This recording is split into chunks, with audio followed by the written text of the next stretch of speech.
आप सभी को मैं प्रणाम करती हूँ। आज मैं एक चुटकुला नाच गीत सुनाती हूँ। सोने की थाली में जेवना बनावली, सोने की थाली में जेवना बनावली, जेवना न जेवे चटाई के तरे, सैया बहिया घिच के ले जाए रजाई के तरे, सैया बहिया घिच के ले जाए रजाई के तरे।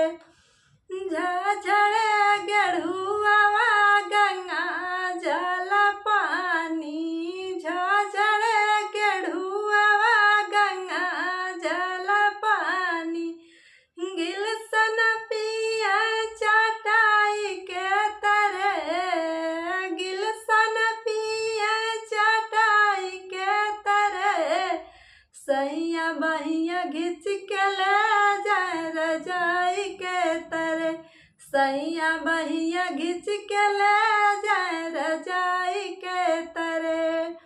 फूला हजारी कसे जा लगावली, फूला हजारी कसे जा लगावली, सजिया न सोवे चटाई के तरे, सैया बहिया घिच के ले जाए रजाई के तरे, सैया बहिया घिच के ले जाए रजाई